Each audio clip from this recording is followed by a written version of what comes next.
Hey, you there. Yeah, you. I have to tell you something major that is going on right now that I think that you should be a part of. The Gabby Petito Foundation is hosting a virtual run walk to change the world.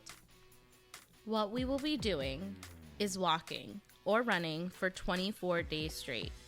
24 days because August 27th is when Gabby Petito lost her life and September 19th is when she was found.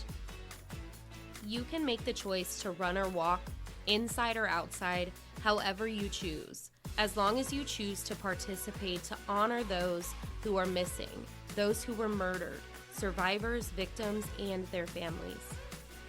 There's a way to donate to the foundation. There's a way to track your progress during your walk over the next 24 days. And you can use this hashtag to share and bring awareness. Hashtag Run Loud, Walk Strong.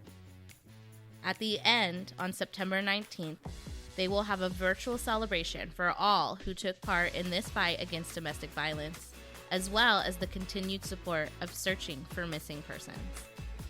Please, please, please go to the Gabby Petito Foundation website to get all of the information today to join in on this movement to change the world. We will have all of the information in the show notes as well. Heather and I will be walking and or running the next 24 days, and we hope that you make the choice to do the same. Now for today's episode.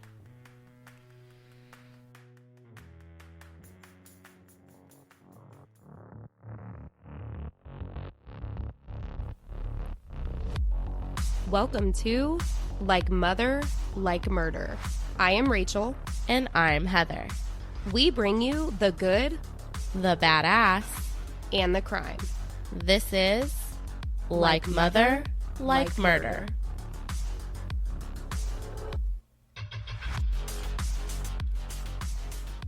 Hello, everyone. Welcome back to Like Mother, Like Murder. Bienvenidos todos. Welcome back. I couldn't even do welcome. How do you say welcome back in Spanish? I don't know, but I really thought that you had this planned out and you really made sure to be on it today. Absolutely not. I never plan these things. You started, but that's why, because last episode you were like, tell me what we should do. And you came so strong in the first 3 words. Hello, everyone. Welcome back. Oh, another wonderful day with Like Mother, Like Murder.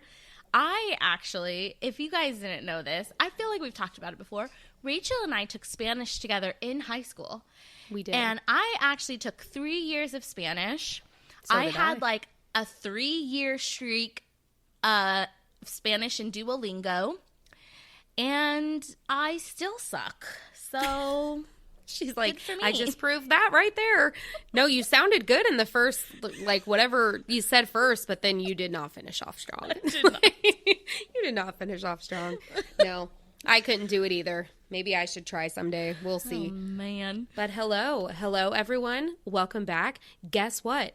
I need to read something to you guys. I had told Heather that I needed to read it for you guys before we started because we got you guys can comment on Spotify on our episodes. So yes, we love when we get reviews on Apple or, different ratings, but on Spotify, you can go comment on the episodes themselves.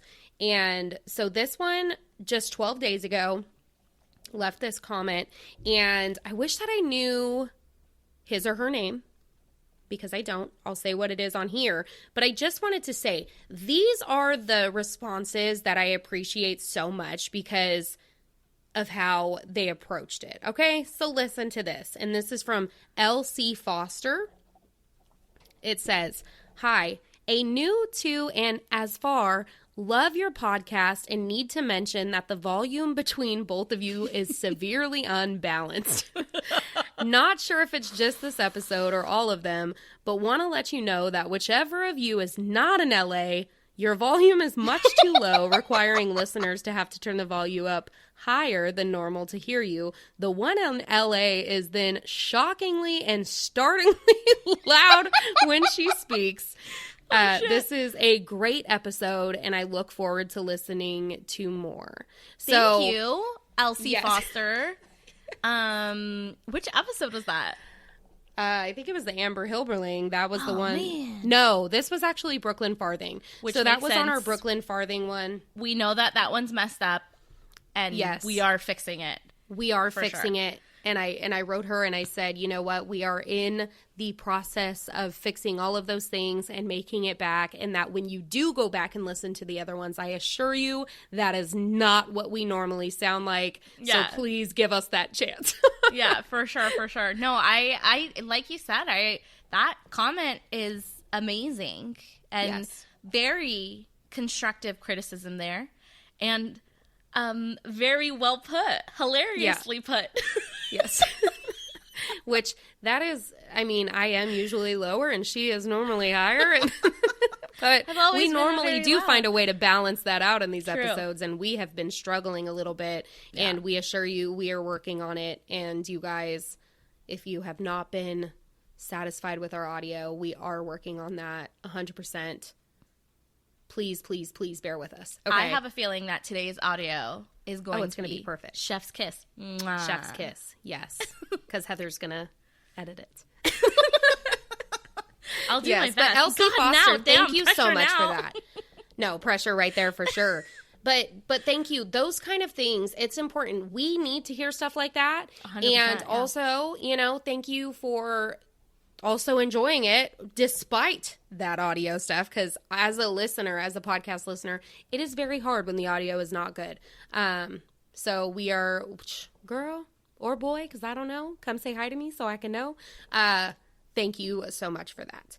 Yes, for right. sure. Elsie Foster, shout out. Elsie Foster, shout out. Everyone else, go on there and leave us some comments. As I long would as they're love nice, it. like Elsie Foster. Heather has a case for us today, you guys. I do have a case. Are we back to like heavy hitting after ABC of Crime? This is pretty heavy hitting. This is definitely heavy hitting. This is the Monterey case that I think I might have mentioned in the Yes. last one or two episodes. But basically, we were on our summer vacation. We were on the last leg of it. We had just gotten back from Colorado Springs camping, and we were headed up to Monterey for a weekend trip, kind of right before school started and everything and blah, blah, blah. And on the drive up to Monterey, I was telling Zach, I was like, I haven't done anything for the podcast in like 3 weeks. Like I need to build a case. And he goes, you should pick like a Colorado Springs case. And I was like, ooh. So I started looking up Colorado Springs. And let me tell you, there are definitely some cases, a lot of like older, like from like the 1800s type cases wow. that were Okay. very interesting. And I wrote some of them down. But none of them like were super grabbing my attention. And then I was like, well, let me look up Monterey since that's where we're headed this weekend. And immediately found this case, and I read one article about it. It was an older article, and I was like, oh my gosh, this is perfect. This is right up my alley. And then later that night, I started researching it some more, and I found another article and a whole slew of things, and I was like, oh, this is screaming to be covered on Like Mother Like Murder and by Heather, and you'll see why. Okay. All right. That just like grabs my attention right there. That's for sure. This is a bit more hard-hitting, and yeah, are you ready for it? I'm ready for it. Let's do it.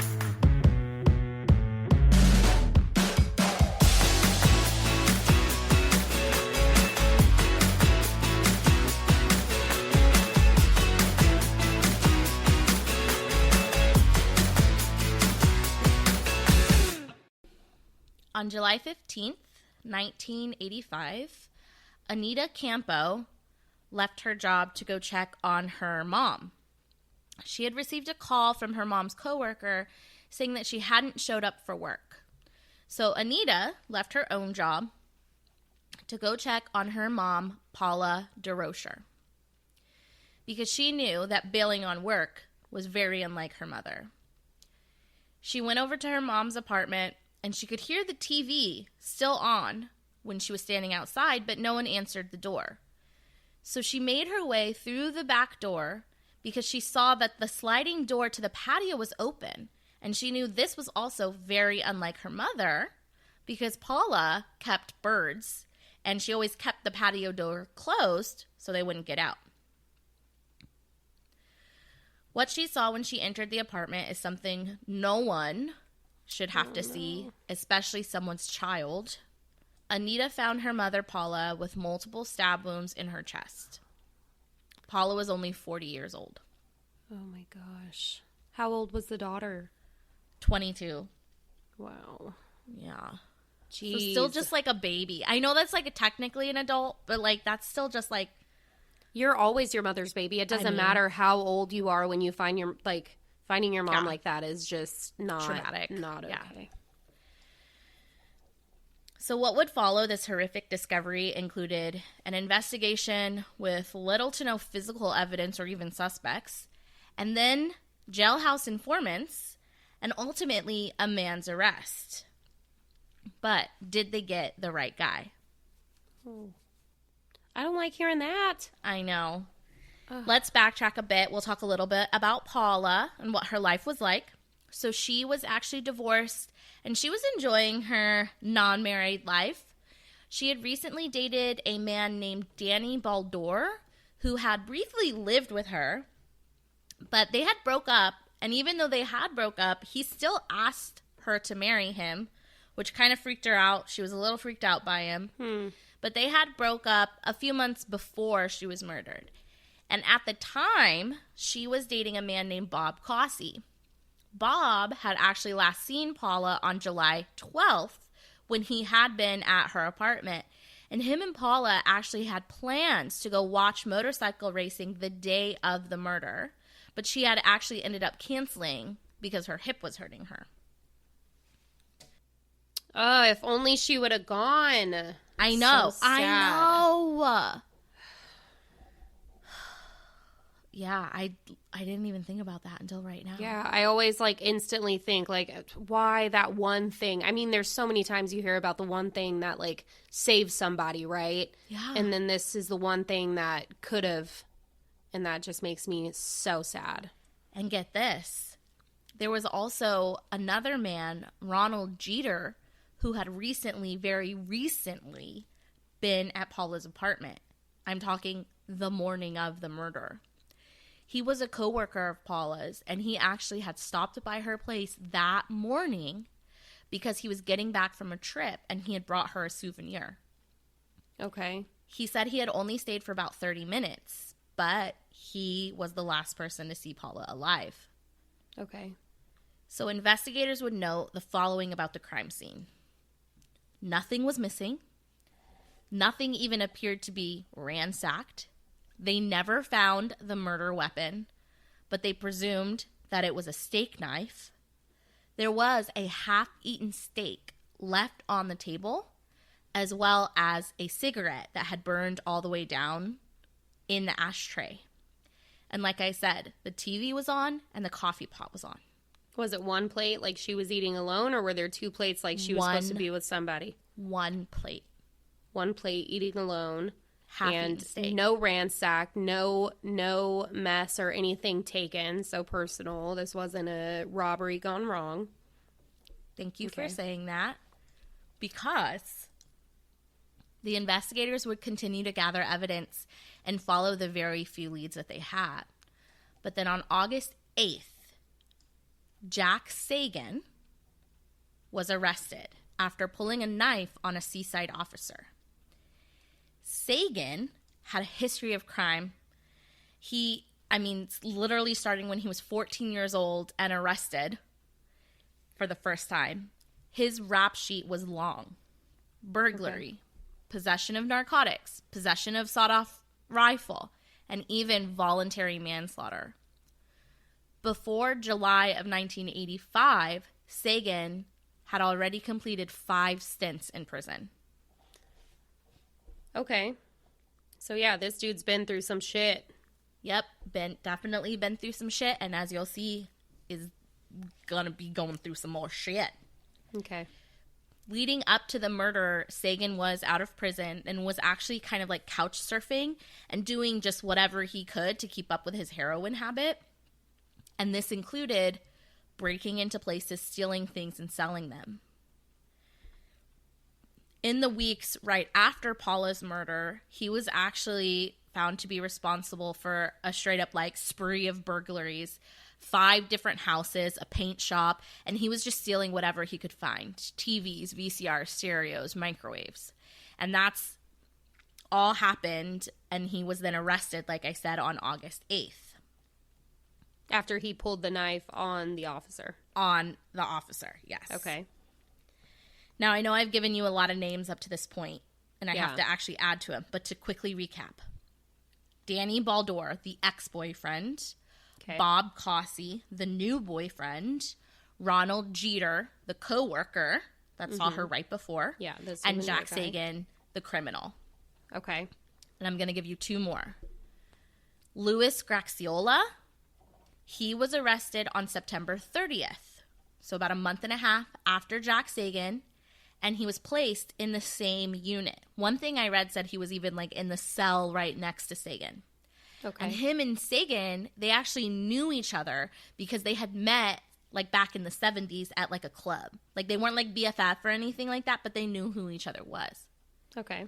A few days after Graxiola landed in jail, he spoke to an investigator and told the investigator this story he had recently heard while in jail about a woman who had been stabbed in the heart in Monterey. So Graxiola said that Sagin had gone to the apartment that day to steal some stuff, but Paula surprised him and they fought. And that's how she ended up killed. Okay. So that's the first name I need to tell you. The next one is Robert Castaneda. He was arrested in October of that year and again landed in the cell right next to Sagin. Arrested on different stuff, correct? Different like stuff. Arrested for other things. Random and other they're stuff. Just so Jack, overhearing. Louis Graxiola, and Robert Castaneda all landed in the same jail for all different unrelated crimes. Okay. Because at this point, they don't even, like Jack Sagin was arrested and put in jail for pulling a knife on an officer, not for anything to do with Paula. Okay. But Robert Castaneda, so he was in jail with Jack Sagin, and they actually knew each other too, because they had both spent time while they were locked up at San Quentin together. All right. So again, it wasn't long before Castaneda spoke to the Monterey police and told them how Sagin told him about a murder. He had a similar story that Graxiola said, saying that Sagin had gone to commit a burglary. He was surprised by Paula. He goes on to say that Sagin had tossed the bloody knife into the bay and even disposed of the shoes he wore at the crime scene. So this went a bit further because according to Castaneda, he and Sagin actually worked out a deal. They would let this go all the way to trial, and when they put Castaneda on the stand, he would testify that, oh no, I was lying, which would cause a mistrial. Right. So Sagin would get off, and in return, Sagin would give Castaneda $1,000. Oh boy. Okay. No, they need to stop working deals like this. Right? But unfortunately, this was a thing. So seemingly, based on these 2 stories, Sagin was charged with Paula Durocher's murder in February of 1986. Okay. And when this case goes to trial, the prosecution is relying heavily on these jailhouse snitches. Yeah, the word of mouth. Okay. They both had criminal records of their own. They also openly admitted that they received leniency on pending cases in return for their testimonies. They know the drill. They'd been police informants in the past. So this wasn't the first time that this kind of thing occurred. So on top of these 2 jailhouse snitches, someone else who testified at the murder trial was this guy named Russell Weidler. And he claimed to be an on and off again boyfriend of Paula's and also an acquaintance of Jack Sagin's. He told the jury that one time he was with Weidler. He stopped at Paula's apartment. Sagin actually stayed in the car, and Weidler went in. And then when he came back, he mentioned that Paula liked to keep her back door open and that she kept a key to the front door under a flower pot. Okay, so that's giving him more of a reason or possibility of why he would know or why he would be there for, okay. Exactly. Okay. And then the prosecution wasn't done yet. They also called a 13-year-old girl to testify, and she was the daughter of the woman who Sagin had been staying with around the time of the murder. So I remember he was kind of couch surfing. He ended up landing at a motel of this woman. The family was living out of a motel room. He ended up landing here. And this 13-year-old girl said that Jack Sagin had moved in with her family to that motel room in July of 1985. And that one night he came back to the motel room mumbling that, quote, he had hit her and that, quote, she was hurt bad.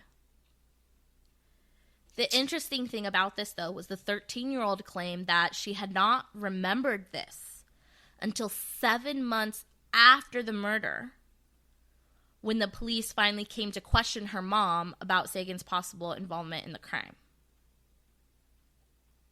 She didn't remember it. Yeah, like she only all of a sudden recalled this when they were questioning her mother. Yeah. I don't know. Part of me, like, instantly I'm like, you know, you don't like that someone's in your house anyways. You just try to, like, out of sight, out of mind, not pay attention to anything that person has going on. But then when someone starts asking something, you're like, well, actually, this one time this happened. Yeah. You know? So, I mean, it's definitely possible, but it's, okay. Yeah. Yeah. I mean, I can see how, like, it jogged her memory or something, but I don't, you know. So the prosecution relied really heavily on these witnesses because the physical forensic evidence was lacking.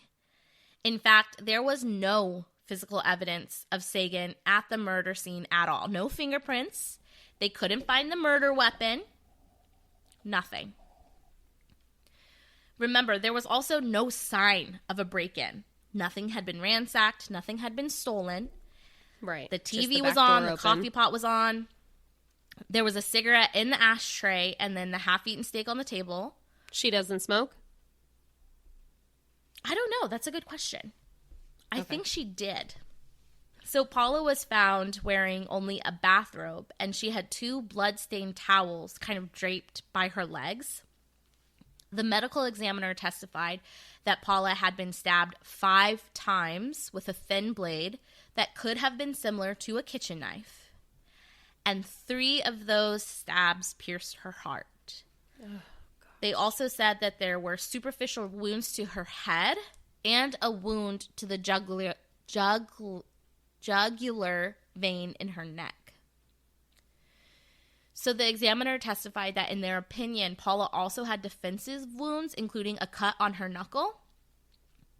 And this was backed up by investigators who said that there was kind of a disarray right around the victim's body that would indicate she struggled with her attacker. So one last note that I want to bring up.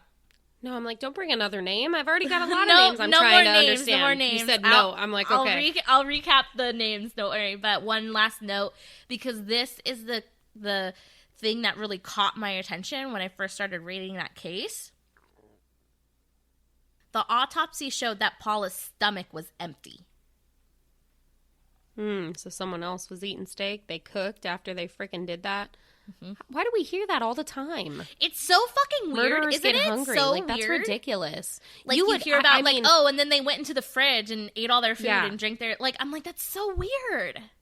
I don't know. You know, 100% never done that. Never thought about that. Whatever. But I would assume that I'd be sick to my freaking stomach. And we'll get into it. But that just makes me think whoever did this, done this before, and they're just, Okay, sorry, go. No, I'm glad you're saying this, because this is all going to come full circle. So, that's all, you know, the prosecution has all those witnesses, but lack of physical evidence. And is Sagin saying, like, he's got nothing to do with this? He's pleading not guilty? Sagin says he did not do this.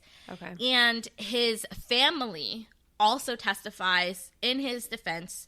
So his mom, his sister, and his brother-in-law all say that Sagin had actually been in San Jose the weekend of the murder because his sister had just had a baby.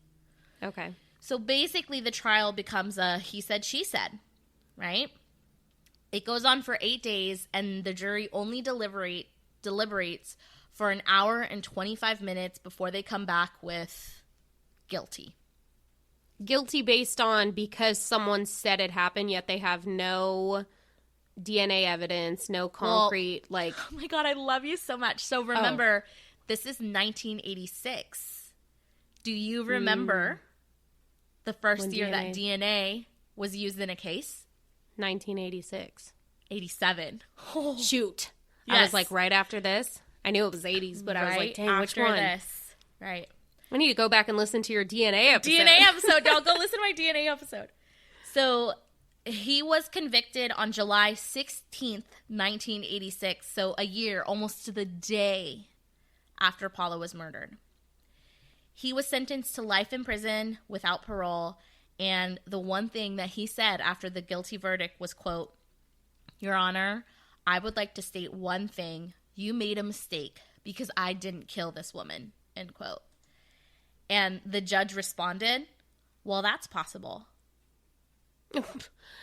What? How do you even say that? Especially as a judge that knows that, like, without like, the what the fuck? Like what?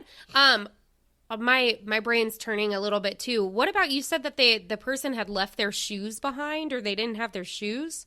So one of the jailhouse snitches said that Jack Sagin told him that he chucked his shoes. Ditched his shoes. Oh, okay. Okay. I thought you said that they had found shoes there, and I'm like, were they his? Like, no. Okay. That's possible. Yeah. Sir? Yeah. Sir? Weird. So this would be a really short episode if I told you that was it, right? But now I have all done. But now I have 2 words for you, which you know that these are some of, like, the most, like... I could say it with you. It's your favorite thing to say. What is it? Do it. Do it. Jailhouse justice. Is that what it is? No, but you're right. I do love to say jailhouse justice. Darn it, I got it wrong. You're funny. No, if you guys have listened to, my DNA episode, if you've listened to my, the one I covered on Koreatown, I'm going to tell you 2 words. Reasonable doubt. Yes. Yes. Now let's bring it back because we already kind of foreshadowed this. DNA first popped up on the scene in court in 1987. So the year following Jack Sagin's conviction. Okay. He did try to file multiple appeals, and he did request DNA testing on some of the evidence that had been recovered from the crime scene. But remember, it had been recovered, but they didn't, DNA testing wasn't really a thing until 1987. Well, it would still take some time. It wasn't until 2001, 5 years after his conviction, that California even started allowing post-conviction DNA testing. So what that means is, after 1987, when DNA was first used, actually across the pond, because it was in Great Britain, they were like, okay, this is a new case, let's run DNA on it. But it wasn't until 2001 that they said, okay, well, you got convicted on eyewitness testimony or other forensic evidence, whatever. You didn't get convicted on DNA. But now we can do post-conviction DNA testing, okay? And this is when, around the time when Innocence Project just really started blowing up. So in 2002, the Northern California Innocence Project took on Jack Sagin as one of their first clients. It still took several years for DNA testing to happen on the evidence that had been collected back in 1985.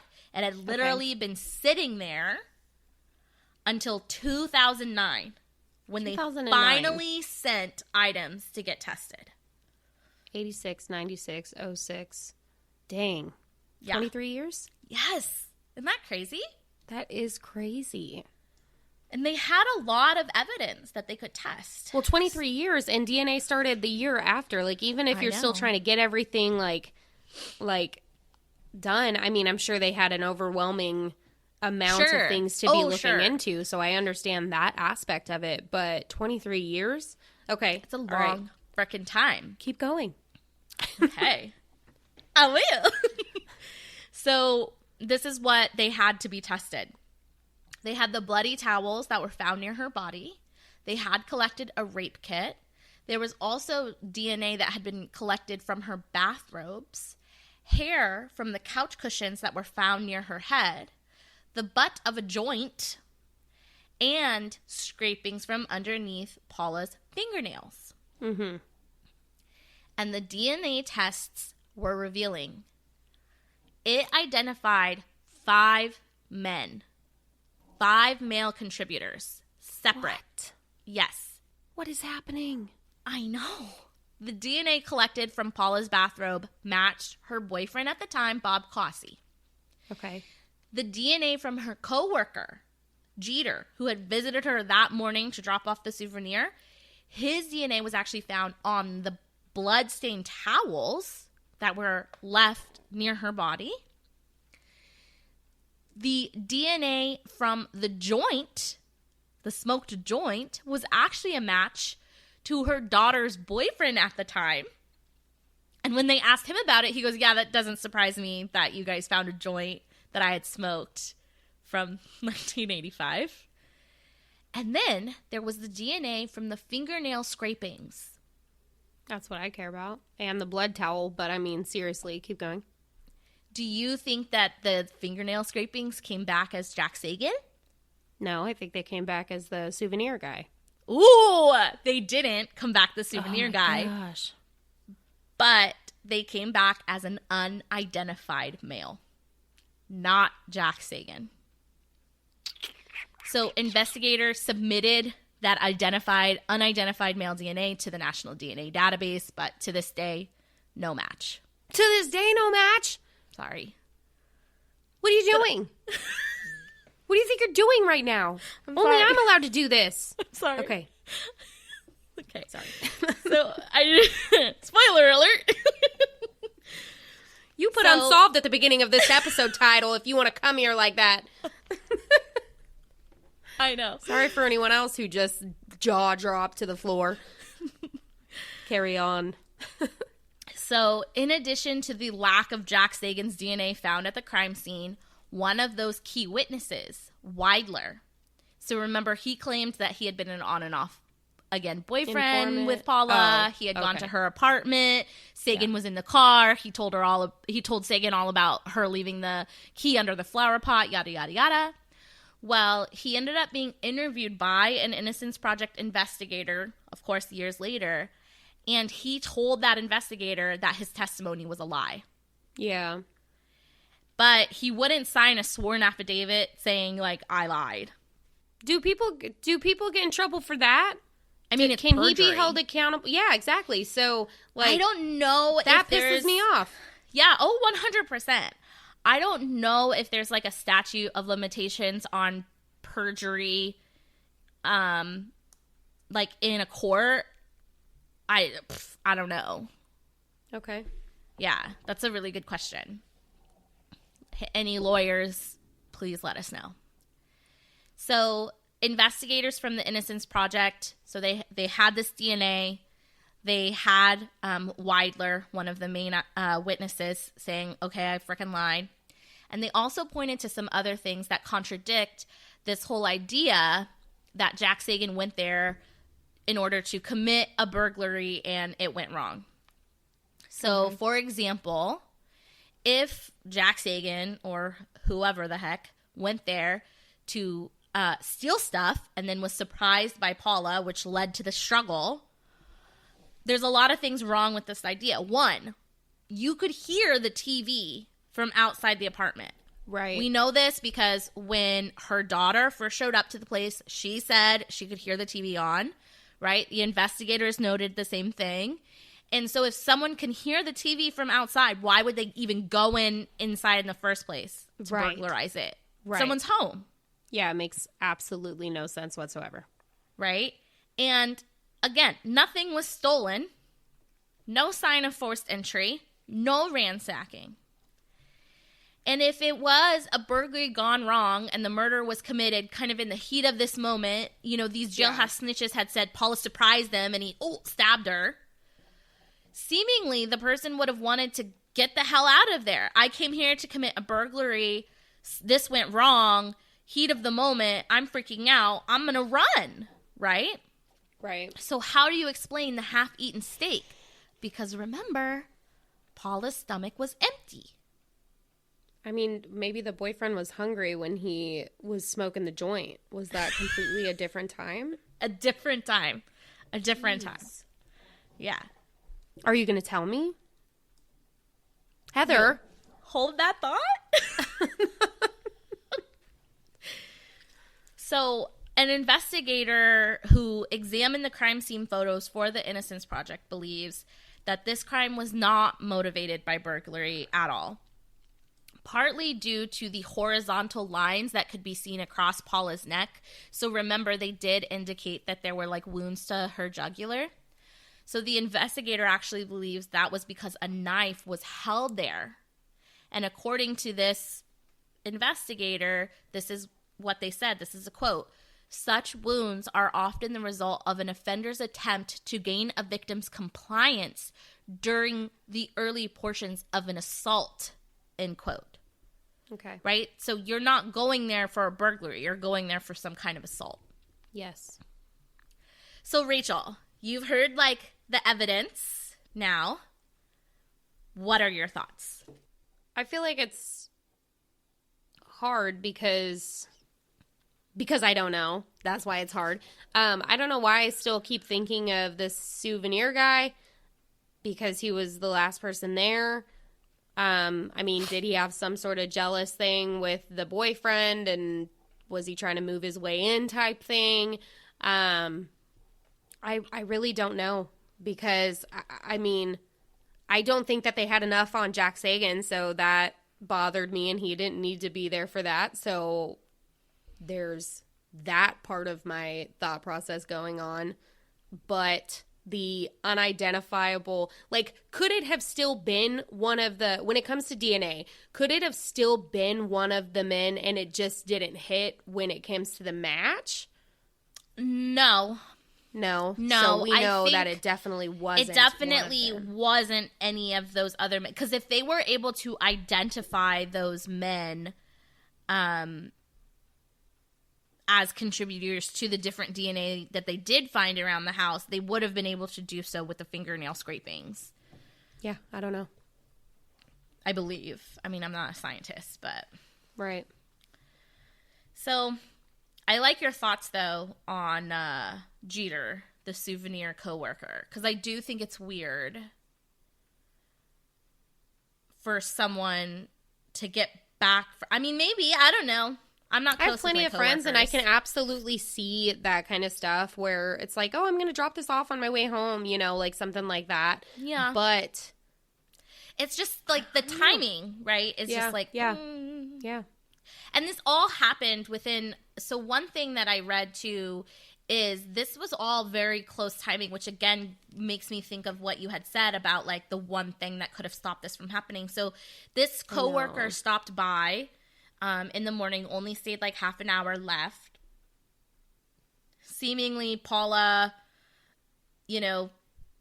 then cooked herself a steak in the morning, which I don't, steak and eggs, I guess. And then was murdered. And then her daughter came the same day. So, I mean, this was all happening within like hours of each other. This wasn't a long, drawn out thing where you're not sure for hours what had happened. What the heck? Yeah. And then so she didn't go somewhere because her hip was hurting. Did she always have this kind of a problem? Like, it was arthritis in her hip. Oh, okay. Because I was like, could it have been the boyfriend and they're fighting?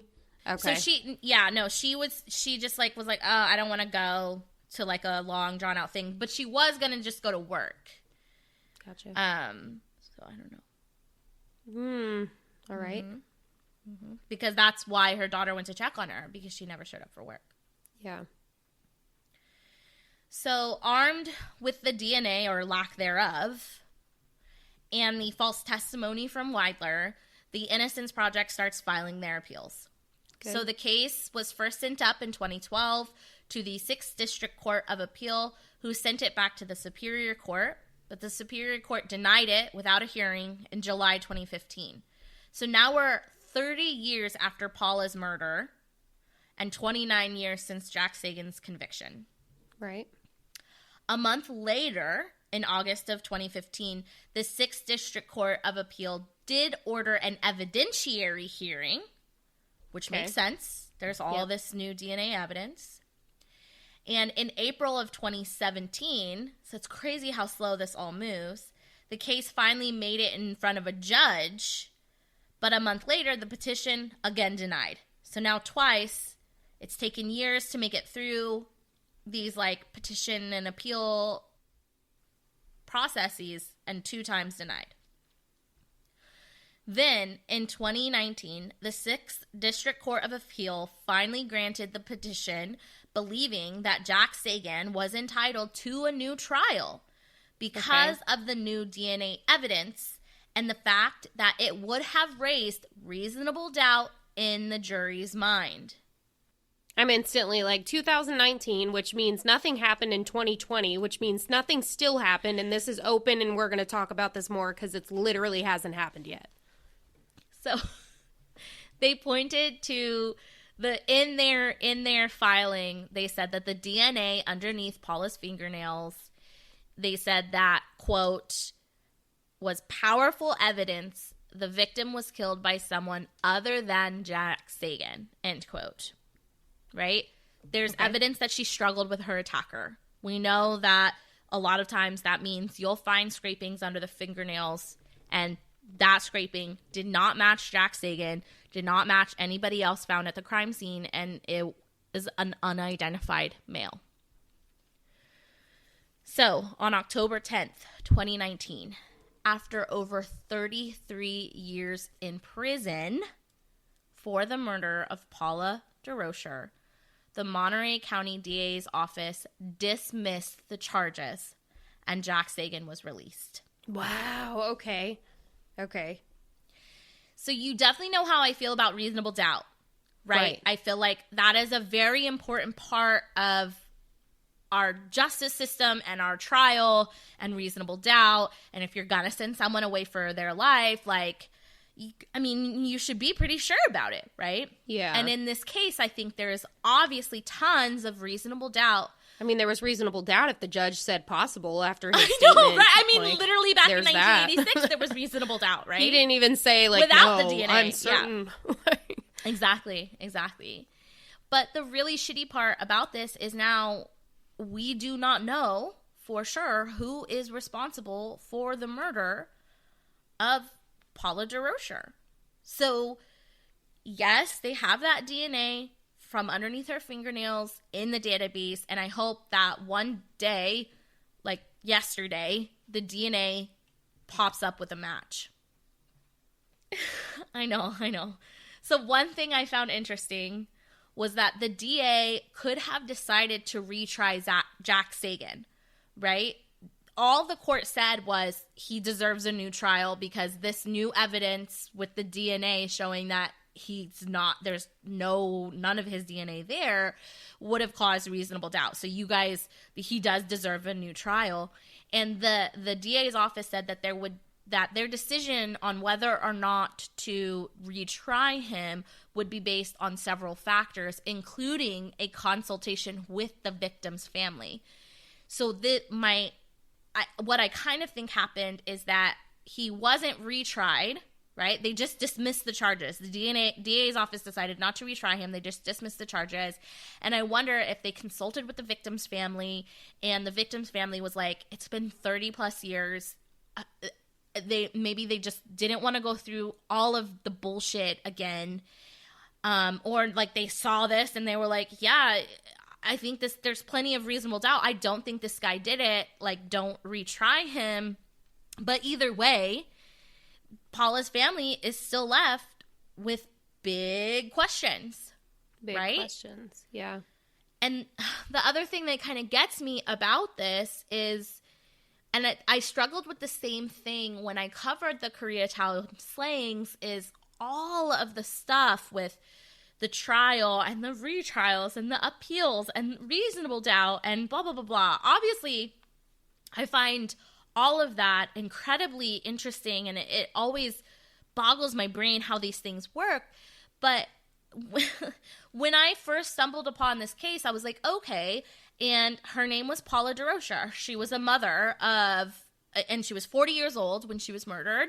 You Google Paula Durocher, and almost every article that pops up about her is related to Jack Sagin.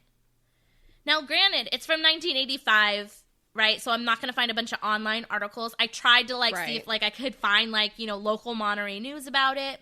Nothing. Everything that's really out there, which isn't a whole heck of a lot, is related to Jack Sagin and the Innocence Project. Now, yeah, this man was exonerated. He needs his moment as well, but she still deserves a voice. And when you look into her, she deserves that. 100. Exactly my point, Rachel. I could not have said it better. Yes, this guy, he spent freaking over 3 decades in prison for a crime that I'm pretty sure, he didn't commit. Right? And there's no evidence to show that he did. Yes, that's important to talk about, and that's the importance of things like the Innocence Project.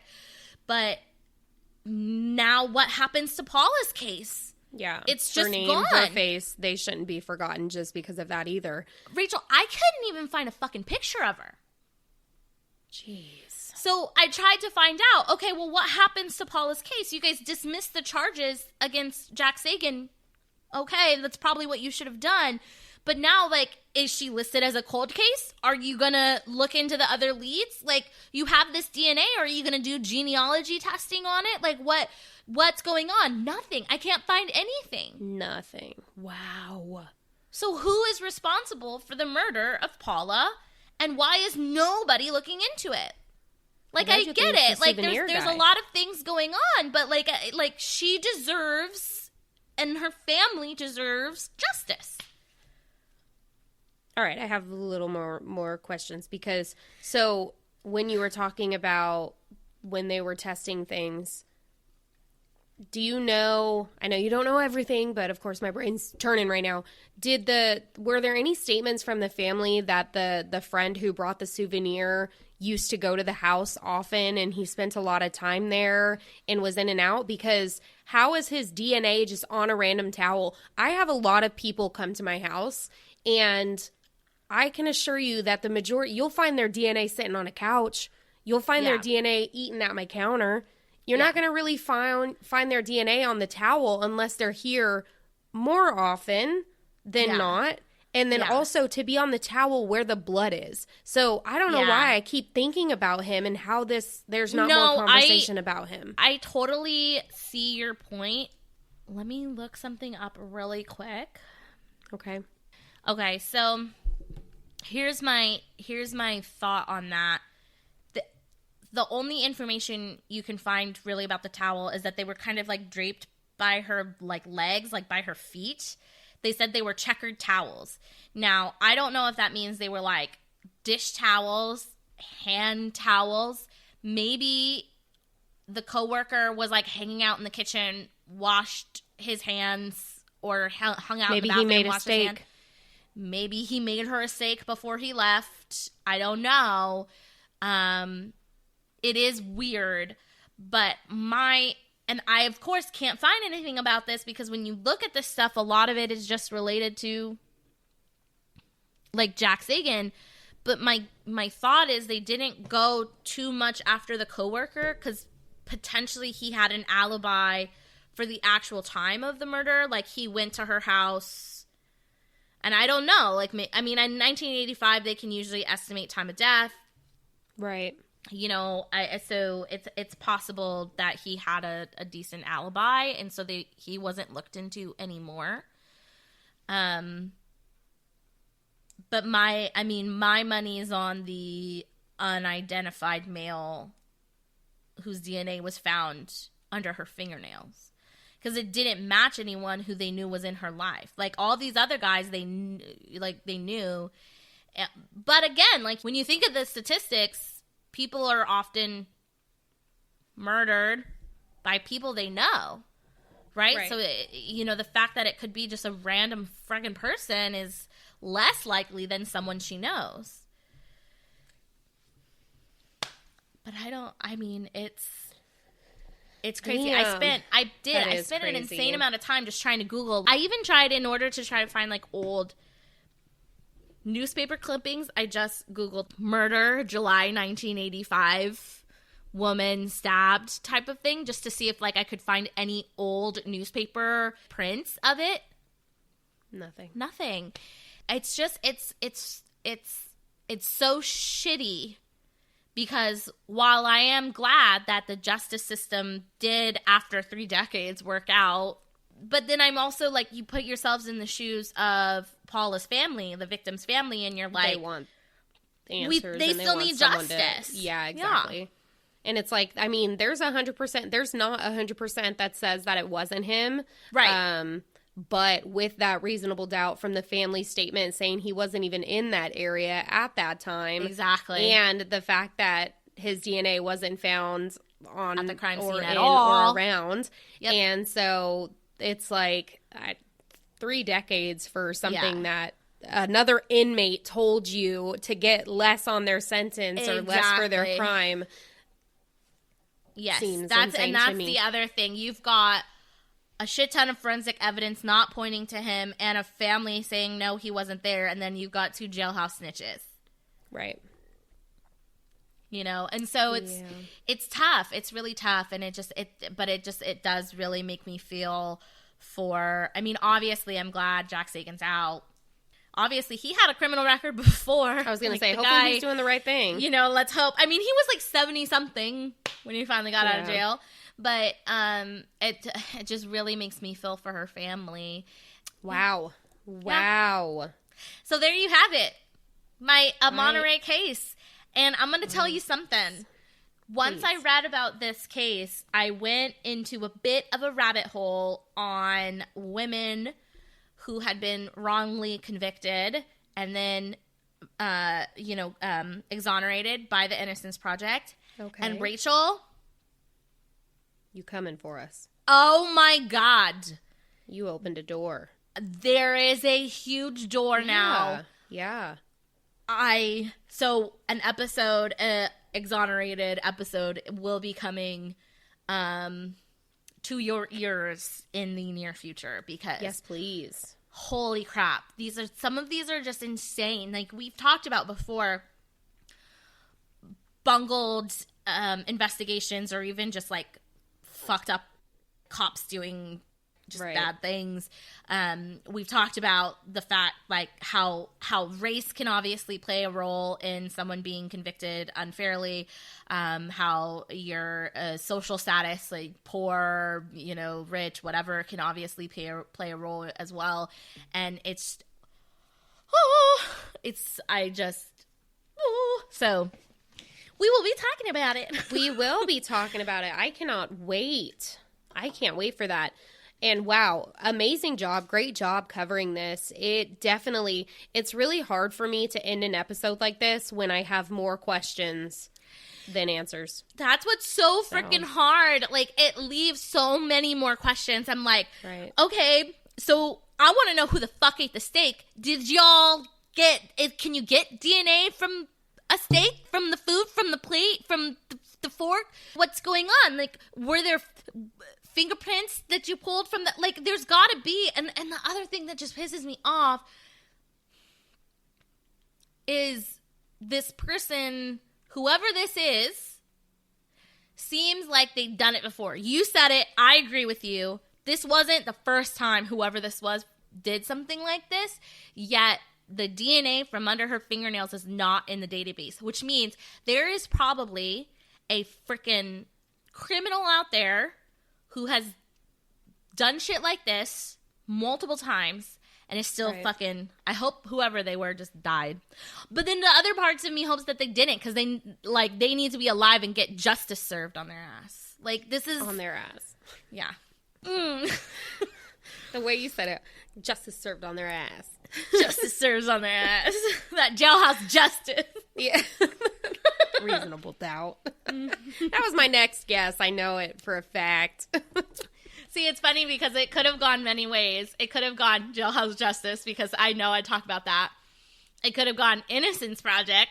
We've talked about that. Like, seriously, guys, if you have not, I know it sounds like a boring thing, but you really, really, really should go back and listen to my DNA episode. It's not boring at all. Dinoxynucleic acid. Ditoxnucleic acid. Whatever it is. Please go back and listen to it. Maybe we should put a link to it in the show notes. Done. And you guys should listen to it because I go over a little bit of the history. I go over some cases. I had listened to this amazing podcast about it, and it's just, like, so good. I can't even remember. Oh, but Innocence Project, obviously, because I talked about the Innocence Project. So, like, I'm glad you didn't think it was, like, boring lecture. No, definitely not. I need to learn all about it. I know. Dang. Good job, Heather. And I will say, because during your episode, I don't know, 10, 15 minutes ago, I tried to look up Jack Sagin. I feel like I have this thing where I can just look at someone and feel a certain way. I know. And what are your thoughts? I wanted to see. I couldn't find a picture. Oh, yeah. See? I didn't do a deep thing. It was really, really quick, but I looked up him and then I looked up her. She's beautiful. The picture I found Did you of her, find one she of was her? beautiful. If it's the right one. Okay. But when it comes to him, I didn't see him right then and there, so I don't know. Well, you'll have to go look and decide. What picture did you find? Can you show me? Oh, just kidding. That's not her. Oh. Never mind. Okay. Because I was like, I literally couldn't. It was so frustrating. The Paula I just saw was beautiful. And I'm sure this one was as well. Yeah. Dang. All right. I'm going to try to do some searching and sleuthing and looking and all of that stuff. Because now I need to see some photos and see some stuff. I have some theories creating in my head. Oh, I love it. But, that's just what happens in my head 24/7 anyways. So that's why you have a true crime podcast, girl. It's very true. It's very true. It's very crimey. Thank you for that, Heather. And we need to do our best to find a photo of her. That's the goal as of right now. Because people, how you said it, like, yeah, Jack Sagin deserves his moment and his freedom after those 30 years because for sure being held for a crime you didn't do. I understand, like, reading and knowing your name based off of something like that, but she shouldn't be swept under the rug and her story shouldn't be hidden and her face shouldn't be hidden, and that makes me very sad. So agree. We'll look into that. Alrighty. Love it. I love that that's where your brain goes. I love that. That's where my brain goes. Now my brain is going to go eat some food because I'm starving. So I will talk to you guys next week on another episode of Like Mother, Like Murder. Until then, have an amazing week. Do some things that make you smile. Do some things that just make you say, fuck it. You know what I mean? Like, that's important as well. That's the vibe I'm at right now, all right? Love that vibe. Love that vibe. All right, talk to you guys next week. Okay, love you. Bye. Okay, love you. Bye.